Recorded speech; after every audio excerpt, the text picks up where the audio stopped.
दोस्तों नमस्कार, मैं डॉक्टर दिवेश कुमार नीरज स्वागत करता हूं आपका अपने YouTube channel doctor DK Neeraj पर। दोस्तों आज के इस वीडियो में हम चर्चा करेंगे ठंड और सर्दी के मौसम में पशुओं के खान पान के प्रबंधन के बारे में।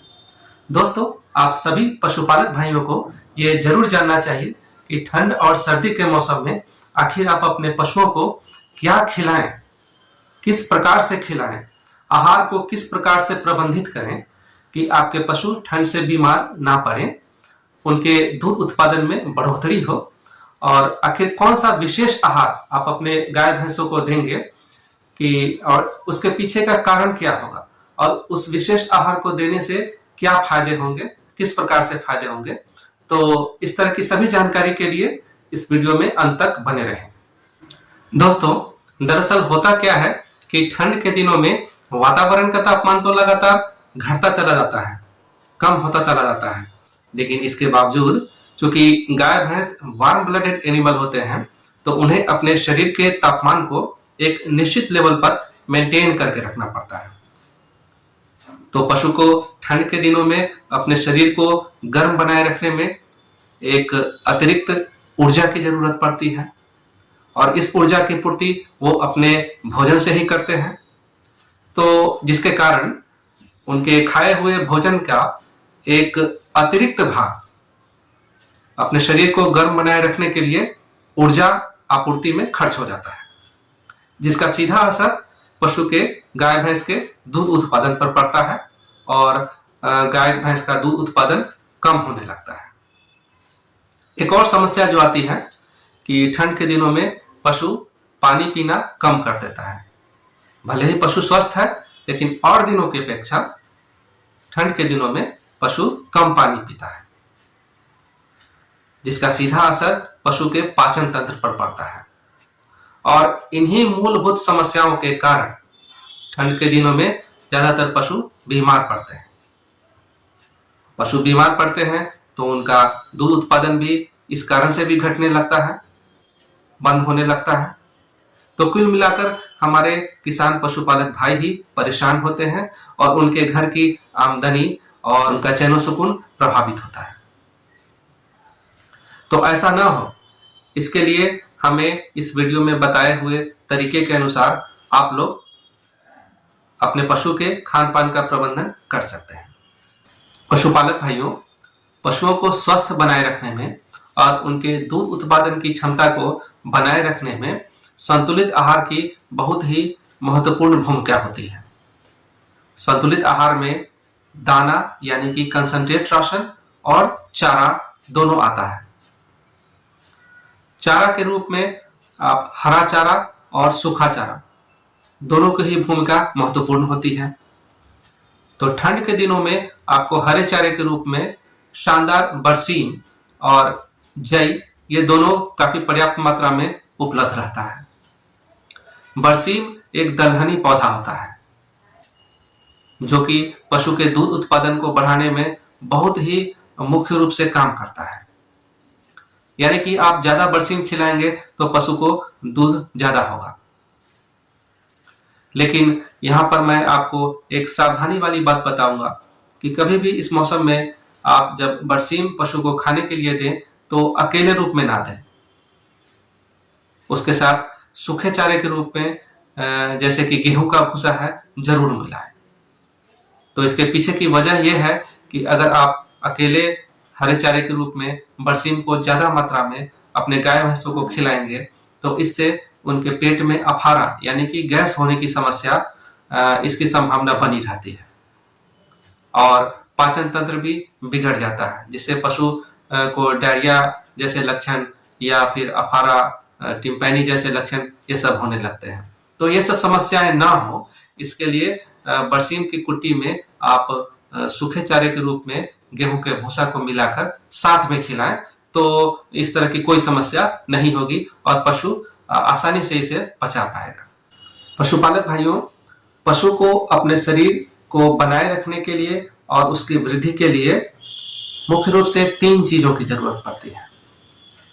वो होते हैं कार्बोहाइड्रेट, फैट और प्रोटीन।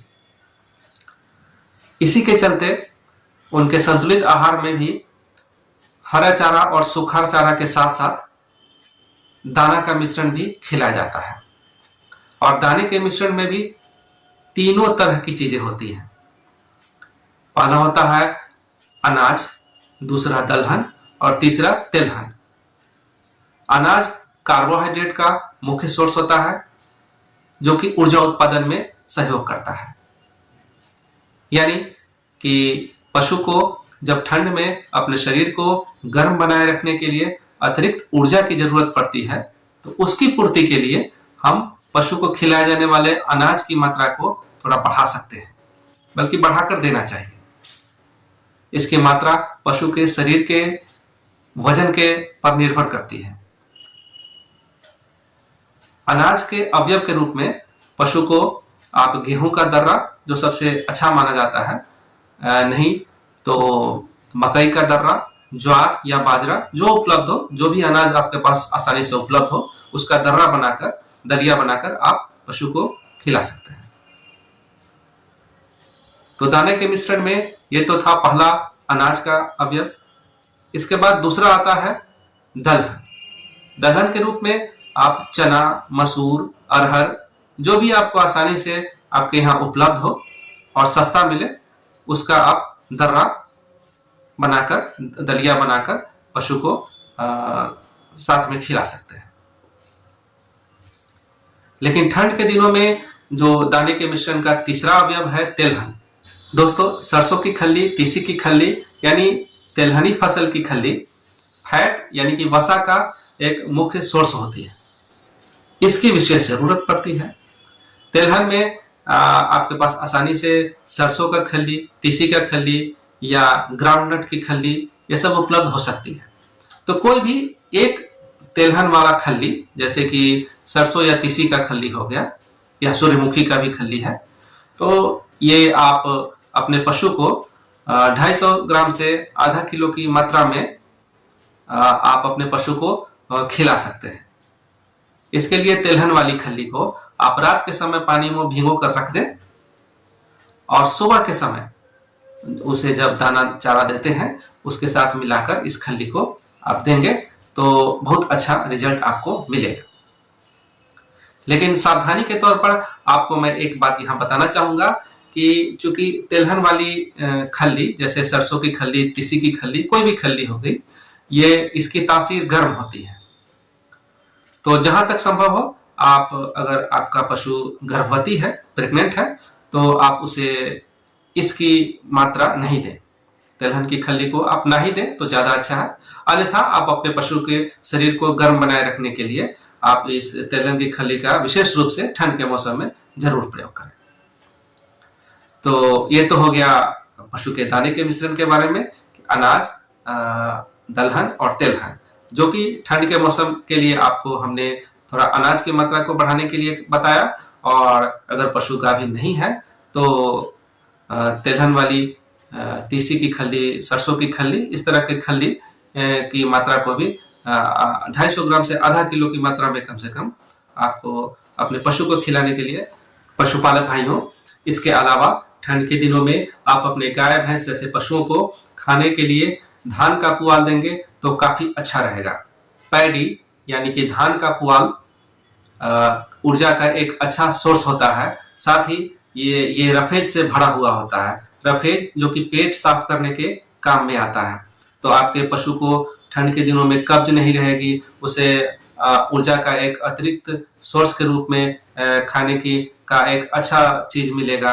तो आप अपने पशु को सोने से पहले, खासकर रात के समय में, उसके सामने पुआल जरूर रख दिया करेंगे, तो इससे उसका स्वास्थ्य और उसके शरीर की गर्मी भी बरकरार रहेगी। पशुपालक भाइयों, ठंड के दिनों में आप अपने गाय, भैंस जैसे पशुओं को विशेष आहार के तौर पर गुड़ का नियमित सेवन जरूर कराया करें। गुड़ में काफी मात्रा में आयरन और एनर्जी के रूप में कार्बोहाइड्रेट होता है।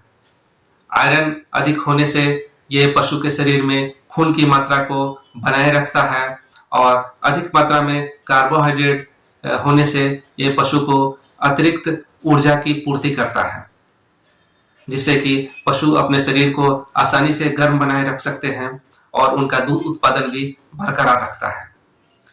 गुड़ की मात्रा आप 250 ग्राम से 500 ग्राम तक प्रतिदिन आप अपने एक दुधारू मवेशी के लिए इस्तेमाल कर सकते हैं। पशुपालक भाइयों, ठंड के दिनों में जो एक आम समस्या होती है कि पशु और दिनों की अपेक्षा भले ही पशु स्वस्थ है, इसके बावजूद कम मात्रा में पानी पीता है या कम मात्रा में पानी पीना चाहता है, जिसके कारण पशु को कब्जियत और पाचन तंत्र की समस्याओं का सामना करना पड़ता है। इससे बचने के लिए आप अपने पशु को ताजा और स्वच्छ पानी अधिक से अधिक मात्रा में पिलाया करें।